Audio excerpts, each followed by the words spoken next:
Hello learners, welcome back on my YouTube channel the inclusive zone. तो आज की video में हम पढ़ेंगे कर्ट लुईन की फील्ड थ्योरी, जो कि आपकी कॉग्निटिव लर्निंग थ्योरीज के अंदर आती है। इसी के साथ हमने बिहेवियरल थ्योरीज ऑलरेडी डिस्कस कर ली हैं। अगर जो वीडियोस आपने ना देखी हो तो उन वीडियोस को देखिए। और अगर जो आपने अभी तक यूट्यूब चैनल को सब्सक्राइब नहीं किया है तो यूट्यूब चैनल को सब्सक्राइब करिए, वीडियोस को लाइक करिए and most important thing share with your friends also. तो चलिए स्टार्ट करते हैं और पढ़ते हैं लुईन की फील्ड थ्योरी। तो सबसे पहले फील्ड थ्योरी को पढ़ने से पहले कुछ चीजें आपको पता होनी चाहिए, तो वो कुछ चीजें हम डिस्कस करेंगे। कर्ट लुईन ने फील्ड थ्योरी दी है और ये जो है ये कॉग्निटिव लर्निंग थ्योरी के अंदर आते हैं। ठीक है, ये कॉग्निटिविस्ट हैं, कॉग्निटिविस्ट लर्निंग थ्योरी के अंदर आते हैं।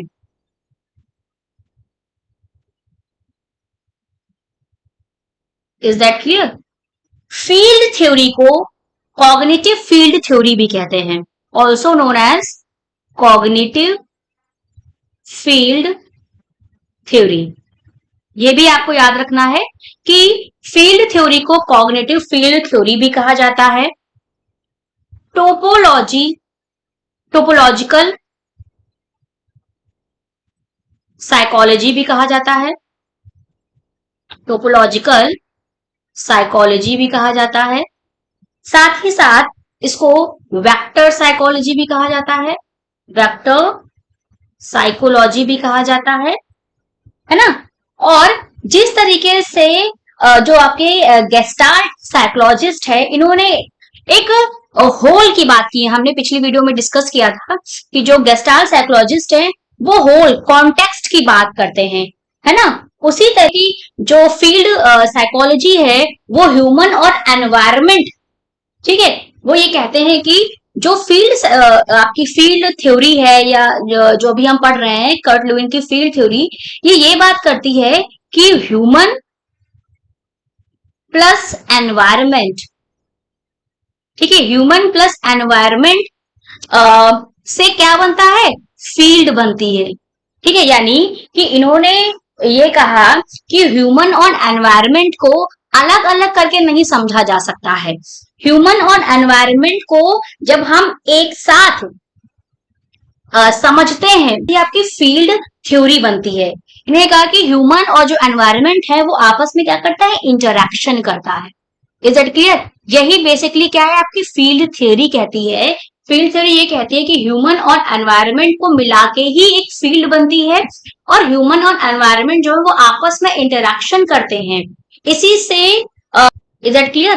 तो अब हम पढ़ते हैं कि इन पॉइंट्स के थ्रू इसमें क्या बताया गया है कि field theory is a psychological theory, more precisely topological and vector psychology, जो कि अभी हमने डिस्कस किया कि आपको टोपोलॉजिकल साइकोलॉजी, वेक्टर साइकोलॉजी या कॉग्निटिव फील्ड थ्योरी के नाम से भी अगर जो आ जाता है तो आपको याद रखना है कि यहाँ पे कर्ट लुईन की फील्ड थ्योरी की बात होती है। Is it clear?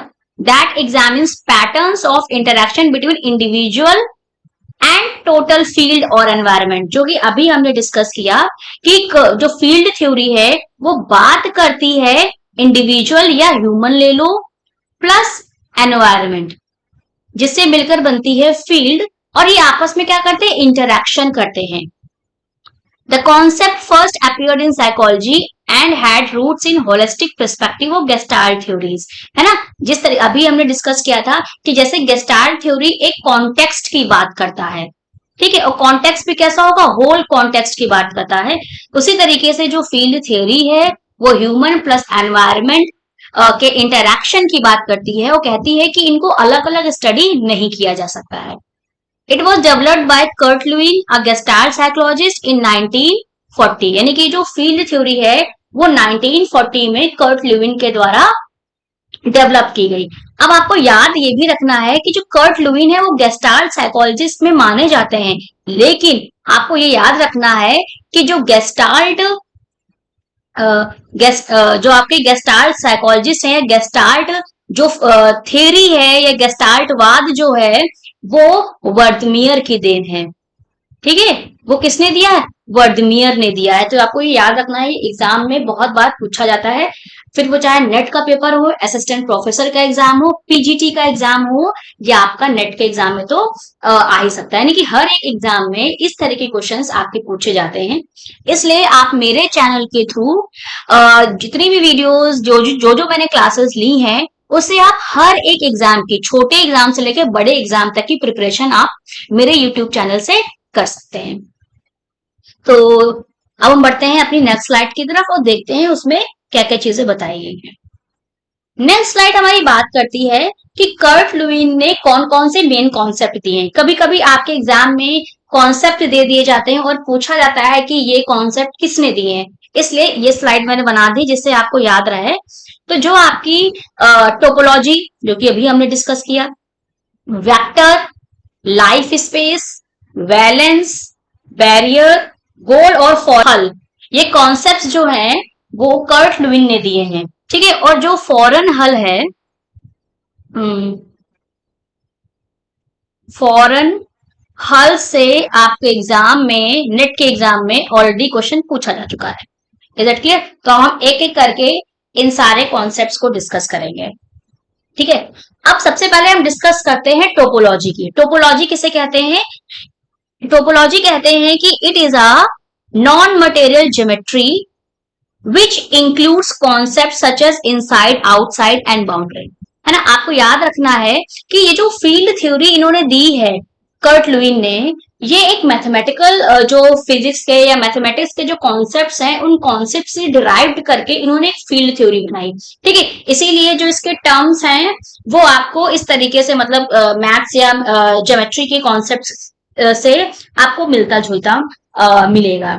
ठीक है, तो टोपोलॉजी किसे कहते हैं? टोपोलॉजी कहते हैं आपके, आप याद रखिए एक term, non metrical geometry, non metrical geometry. ठीक है, जिसमें आता है आपका जैसे कि इनसाइड, आउटसाइड, ठीक है, और बाउंड्री। ये यहाँ पे टोपोलॉजी का मतलब है। जैसे कि अभी जब हम फील्ड थ्योरी डिस्कस करेंगे, तब जो कॉन्सेप्ट्स हम यहाँ पे समझेंगे वो आपको वहां पे और भी ज्यादा क्लियर हो जाएगा। अभी आप यहाँ पे समझ लीजिए कि टोपोलॉजी एक नॉन मैटेरिकल ज्योमेट्री है, जिसमें हम बात करते हैं इनसाइड, आउटसाइड और बाउंड्री की। Is that clear? अब हम जानेंगे वेक्टर के बारे में। वेक्टर क्या है? वेक्टर, जैसे कि आपने फिजिक्स में पढ़ा होगा इस कॉन्सेप्ट को, वेक्टर को। वेक्टर एक फील्ड साइकोलॉजी है, जिसकी आप ये याद रख सकते हैं कि वेक्टर का मतलब क्या होता है? Force. Vector means a force that is influencing psychological movement, यानी कि वो ऐसा फोर्स है जो साइकोलॉजिकल मूवमेंट्स को क्या करता है? इन्फ्लुएंस करता है। Influence psychological movements towards away from a goal. यानी आप ये कह सकते हैं कि जो वेक्टर है ना, उसका मतलब क्या है? फोर्स। अब फोर्स में क्या होता है? इसमें जब हम बात करते हैं, लर्निंग थ्योरीज की बात कर रहे हैं, तो यहाँ पे साइकोलॉजिकल मूवमेंट आ जाएंगे। तो साइकोलॉजिकल मूवमेंट्स को इन्फ्लुएंस करता है, जो भी गोल सेट किया गया है उस गोल तक पहुंचने के लिए, या उस गोल से हमें दूर करने के लिए। ये क्या होता है? वेक्टर होता है। उसके बाद हम डिस्कस करते हैं फॉरेन हल की। गोल आप सभी को पता ही है क्या है। ठीक है, यहाँ पे हम डिस्कस करेंगे फॉरेन हल। तो फॉरेन हल क्या है कि द लाइफ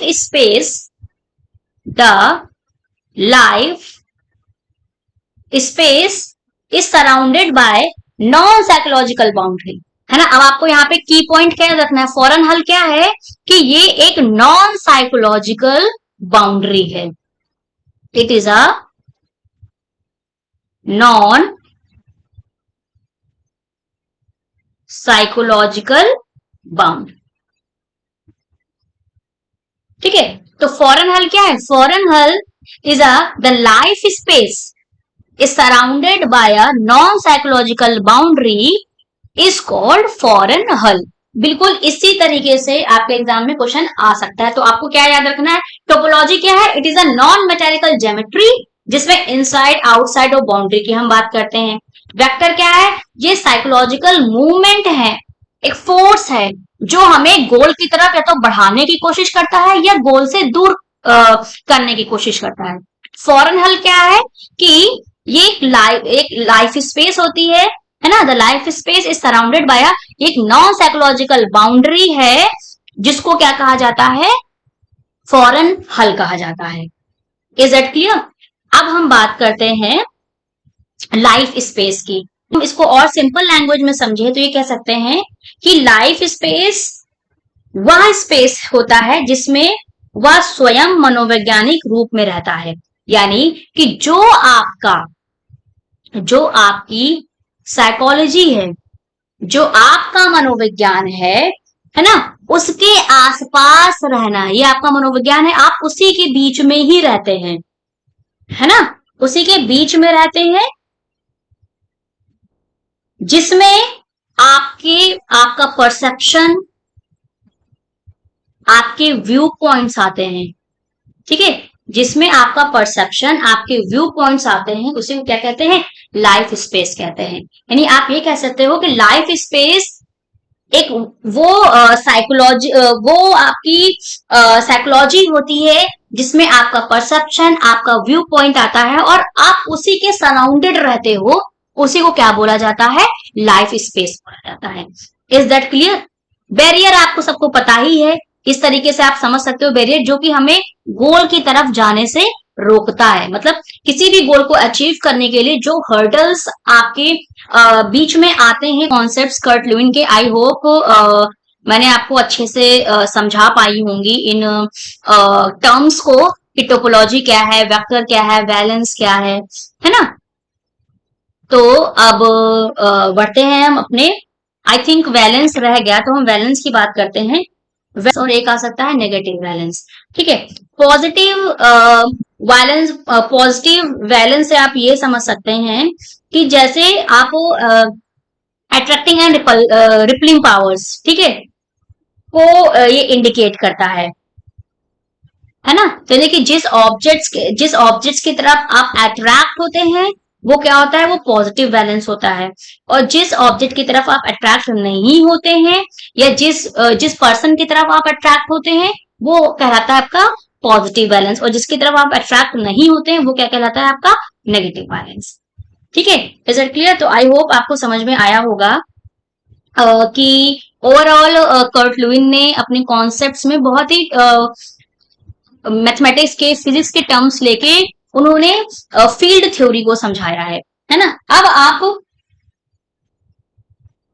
अब इसको हम और बेहतर तरीके से समझने की कोशिश करते हैं कि जैसे ये आपका डायग्राम है, ठीक है, जिसमें ये जो बीच में पॉइंट है, ये बीच में पॉइंट का मतलब कि ये क्या है, एक कोई पर्सन है, क्योंकि यहाँ पे हम फील्ड थ्योरी की बात कर रहे हैं तो हम पर्सन की बात करेंगे।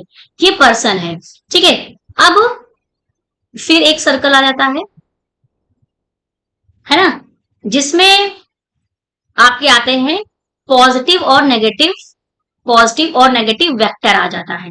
ठीक है, और ये जो स्पेस है, ये क्या है, आपकी फील्ड है ना। और ये जो स्पेस है सर्कल के अंदर भी, अंदर वाली, उसको बोलते हैं साइकोलॉजिकल एनवायरनमेंट।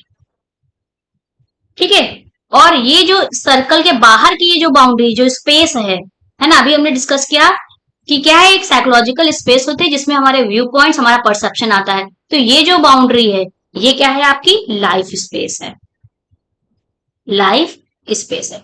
इसी के इर्द गिर्द आपकी जो फील्ड थ्योरी है वो काम करती है। अब हम बढ़ते हैं नेक्स्ट स्लाइड की तरफ।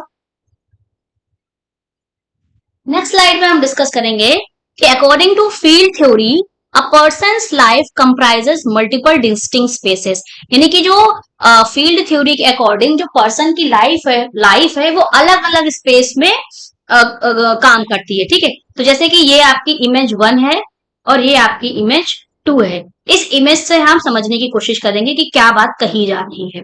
ठीक है, image 1 is an example of total field और एनवायरमेंट, है ना। ये जो पूरा आपको दिख रहा है, ये एक एग्जाम्पल है टोटल फील्ड आपकी या एनवायरमेंट की, है ना। Image 2 is shows a person and a goal they have. अब इमेज 2 में ये क्या बात की, ये पर्सन है और ये क्या है, गोल है। अब इस पर्सन को इस गोल तक उसको क्या करना है, जाना है ना। अब देखो क्या बात की जा रही है, this image shows that forces are pushing a person towards their goal. अभी जो इमेज 2 है, ये क्या, ये इमेज 2 में क्या बताया जा रहा है कि ये पर्सन को गोल की तरफ क्या किया जा रहा है, पुश किया जा रहा है, एक फोर्स लगाया जा रहा है, वेक्टर लगाया जा रहा है ना, जैसे अभी हमने पीछे डिस्कस किया। तो ये पर्सन को गोल की तरफ क्या किया जा रहा है, फोर्स किया जा रहा है गोल को अचीव करने के लिए, to reach the goal. The dotted line is everything one must go through to reach their goal, है ना। ये डॉटेड लाइन जो आपको शो कर रही है, ये गोल तक पहुंचने की बात कर रही है। And how one must go through many different spaces, है ना। अब क्या हुआ कि अब डिफरेंट स्पेसेस में किस तरीके से वो जो पर्सन है वो अपने गोल तक अपने गोल तक पहुंचेगा। Individuals may have the same goal but the field to get there may be different. यानी हर एक, अगर जो हम बात करें कि एक इंडिविजुअल है, ठीक है, सबको, जैसे कि आप एग्जांपल से ले सकते हो कि सबको नेट क्वालिफाई करना है, जितने भी बच्चे हैं वो नेट एजुकेशन को क्वालिफाई करना चाहते हैं, ठीक है। अब हर एक बच्चे का गोल तो सेम है, लेकिन उस गोल तक पहुंचने के लिए, है ना, नेट का एग्जाम क्या है, आपका गोल है, और यहाँ पे क्या है, पर्सन है, स्टूडेंट्स है। अब उस गोल तक पहुंचने के लिए हर एक पर्सन की, है ना, बहुत सारे बच्चे हैं, तो हर एक पर्सन की जो लाइफ स्पेस है ना, जो लाइफ स्पेस है वो कैसी होगी, डिफरेंट होगी, है ना। उनकी स्पेसेस क्या होंगी, डिफरेंट होंगी। अब क्या है, one's field may be adjusted in order to gain the most in life. Some fields may be deleted and some may added, all depending on certain events that occur in lifetime. Simple सी बात ये कही जा रही है कि कुछ लोग अपने गोल तक पहुंच पाते हैं, है ना, कुछ लोग अपने गोल तक नहीं पहुंच पाते हैं। कुछ चीजें उसमें ऐड की जाती हैं, कुछ चीजें डिलीट की जाती हैं, और ये सारी की सारी चीजें पर्सन के जो लाइफ स्पेस होता है उस पर डिपेंड करती है। Is it clear? तो आई होप अब आपको समझ में आया होगा कि अगर जो आपका नेट का एग्जाम आपको पास करना है, तो नेट का एग्जाम पास करना आपका गोल है, ठीक है। अब यहाँ पे पर्सन है, अब इस पर्सन की अपनी एक लाइफ स्पेस होगी, ठीक है ना, अपने एक टोपोलॉजी होगी, अपना एक एनवायरमेंट होगा। अब उस स्टूडेंट को इस गोल तक पहुंचना है। अब इस गोल तक पहुंचने के लिए सबकी लाइफ स्पेस क्या है, अलग है। कुछ लोग पहुंच जाते हैं अपने गोल तक, और कुछ लोगों के लाइफ स्पेस में बहुत सारे बैरियर्स आते हैं जिनको उन्हें पूरा। Is that clear? अब हम बढ़ते हैं नेक्स्ट स्लाइड की तरफ। अब नेक्स्ट स्लाइड में हम डिस्कस करेंगे लाइफ स्पेस, ऑलरेडी हम पीछे डिस्कस कर चुके हैं। अब यहाँ पे हम इसको डिटेल में जान लेते हैं कि क्या है। He was one of the first psychologists to propose the development of an individual was product of interaction between inborn predispositions and life experience। मतलब कि कर्ट लुईन एक ऐसे पहले साइकोलॉजिस्ट थे जिन्होंने नेचर नेचर प्लस नर्चर दोनों की बात की है, ठीक है। नेचर का मतलब क्या है, यहाँ पे ह्यूमन, आप ले सकते हैं ह्यूमन बिहेवियर। नर्चर का मतलब क्या है, एनवायरमेंट। इन दोनों के इंटरैक्शंस की बात, है ना। अब नर्चर से यहाँ पे लाइफ एक्सपीरियंसेस भी ले सकते हो कि लाइफ एक्सपीरियंसेस ह्यूमंस के, है ना, इनके इंटरैक्शन को, इनके प्रोडक्ट को ही क्या बोला है, डेवलपमेंट बोला है ना।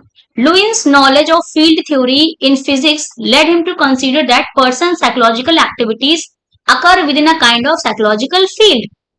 He is called life space. यानी कि इन्होंने ये बोला कि जो पर्सन के साइकोलॉजिकल एक्टिविटीज हैं, है ना, उन्हीं को क्या बोला गया है, लाइफ स्पेस बोला गया है। अब वो साइकोलॉजिकल एक्टिविटीज क्या हो सकती हैं, आपका व्यू पॉइंट हो सकता है, आपका परसेप्शन, है ना। The life space encompasses all past, present and future events. अब जो आपका लाइफ स्पेस है उसमें पास्ट, प्रेजेंट और फ्यूचर इवेंट्स आते हैं जो कि इफेक्ट भी करते हैं। From a psychological standpoint, each of these events determine behavior in a situation. Thus, the life space consists of person's needs in interaction with psychological environment. A life space shows varying degrees of development as a function of movement and a kind of experiences as well accumulated. Simple सी बात आपको ये याद रखनी, जो मैंने अभी आपको समझाया कि लाइफ स्पेस क्या है, ये आपका साइकोलॉजिकल व्यू पॉइंट होता है जिसमें आपका परसेप्शन, आपके व्यू पॉइंट आ सकते हैं, जिसमें आपके पास प्रेजेंट और फ्यूचर इवेंट्स आप उसमें क्या करते हैं, इफेक्ट डालते हैं, है ना। अब इस एग्जांपल से, इस डायग्राम से हम समझेंगे। इसमें क्या लिखा है, with in the topological maps, ये क्या है, which is use diagram all forms of behaviour and psychological phenomena. ठीक है, अब ये बात हम कर रहे हैं यहाँ पे टोपोलॉजी की। लुइन यूज एरोज, है ना, एरोज क्या है, vectors to represent the direction of person movement towards a goal. यानी कि वेक्टर यहाँ पे क्या बात कर रहा है कि पर्सन गोल तक कैसे पहुंचे।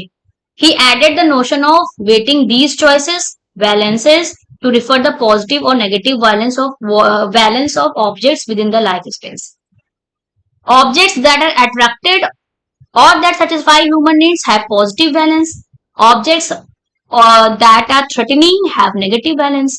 है ना, जैसे इस डायग्राम को देखिए, है ना, his diagram was sometimes refer to as, ये आपको की पॉइंट याद रखना है कि इनके डायग्राम्स को कभी कभी ब्लैक बोर्ड साइकोलॉजी भी कहा जाता है ना। अब जैसे कि ये क्या है कि अब इस पर्सन को क्या करना है, मूवी देखनी है ना। अभी हम आगे वाली स्लाइड में डिस्कस करते हैं इसको। जैसे ये जो डायग्राम अभी है, इस डायग्राम में, इस फिगर में क्या बताया गया है, इसमें बताया ये गया है कि child wants to go to the movie. एक चाइल्ड, ये सी से जो डिनोटेड है, ये क्या है, चाइल्ड है ना। अब इस चाइल्ड को मूवी देखने के लिए जाना है ना, लेकिन उनके पेरेंट्स ने उसको मना कर दिया। The ellipse represents life space, ये जो आपको फिगर दिख रहा है ये लाइफ स्पेस की बात करता है ना। C represent the child, C क्या है, चाइल्ड को रिप्रेजेंट कर रहा है। The arrow is the vector, ये जो एरो है ये क्या है, वेक्टर है। Indicating C is motivated towards the goal. अब ये क्या कह रहा है कि ये जो एरो है ये गोल की तरफ जा रहा है ना। तो ये क्या कह रहा है, जो चाइल्ड है ये अपने गोल की तरफ क्या है, मोटिवेटेड है। गोइंग टू द मूवी, अब इसका गोल क्या है, मूवी देखने जाना, लेकिन उसके पेरेंट्स ने क्या कर दिया, डिनाई कर दिया है। ठीक है, अब डिनाई कर दिया है तो इसीलिए ये क्या यहाँ पे बनाया गया, बैरियर बनाया गया है ना। The vertical line is the barrier to the goal. अब ये क्या है, अब इस गोल तक पहुंचने के लिए बैरियर्स आ गए, establish by parents and it has a negative balance. अब ये जो गोल है, ये जो गोल, अब ये बैरियर आ गया तो बैरियर क्या इंडिकेट कर रहा है, नेगेटिव बैलेंस को इंडिकेट कर रहा है। जैसे मैंने आपको एग्जांपल अभी नेट का बताया था कि यहाँ पे स्टूडेंट्स हैं, अब उन स्टूडेंट्स को नेट का एग्जाम क्वालिफाई करना है। आप यहाँ पे ले सकते हो नेट का एग्जाम को क्वालिफाई करना। अब आ गए बैरियर्स यहाँ पे, ठीक है। अब बैरियर्स क्या आ सकते हैं, हो सकता है कि आपको प्रॉपर क्लासेस ना मिल रही हो, आपको अच्छा कंटेंट ना मिल रहा हो, आप ऑनलाइन एग्जाम नहीं अच्छे से दे पा रहे हो, तो इस तरीके से बहुत सारे बैरियर्स हो सकते हैं।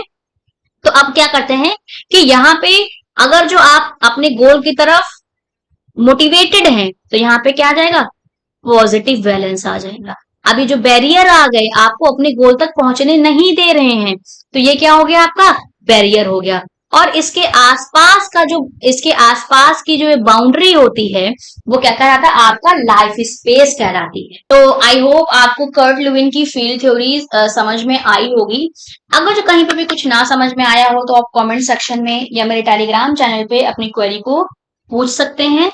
यहाँ से आपके एग्जाम में इन कॉन्सेप्ट्स जो हैं कर्ट लुईन के, जो कि हमने डिस्कस किए, वहां से आता है, जैसे कि बैलेंस हो गया, बैलेंस क्या है, बैरियर क्या है, फॉरेन हल क्या है, टोपोलॉजी क्या है, वेक्टर क्या है, लाइफ स्पेस क्या है। यहाँ से क्वेश्चंस ज्यादा बनते हैं और बहुत ज्यादा डिफिकल्ट क्वेश्चन इस थ्योरी से नहीं बनते हैं। बेसिकली आपके जैसे के एग्जाम में या असिस्टेंट प्रोफेसर या पीजीटी के एग्जाम में बहुत छोटे छोटे क्वेश्चन यहाँ से बन जाते हैं। तो कहाँ से क्वेश्चन बन सकता है वो मैंने ऑलरेडी आपको उसमें बता दिया है वीडियो में। तो वीडियो को एंड तक जरूर देखिए, है ना, जिससे आपको जो जो चीजें बीच बीच में बताई गई हैं, क्योंकि बहुत सारी चीजें मैं स्लाइड्स में मेंशन नहीं करती हूँ लेकिन समझाते वक्त आपको बता देती हूँ। तो अगर जो आप पूरी वीडियो नहीं देखेंगे, स्किप करके देखेंगे, तो आपकी वो जो इंपॉर्टेंट चीजें हैं वो स्किप हो सकती हैं। तो मिलते हैं हम नेक्स्ट वीडियो में नेक्स्ट इंपॉर्टेंट टॉपिक के साथ। तब तक चैनल के साथ ऐसे ही बने रहिए।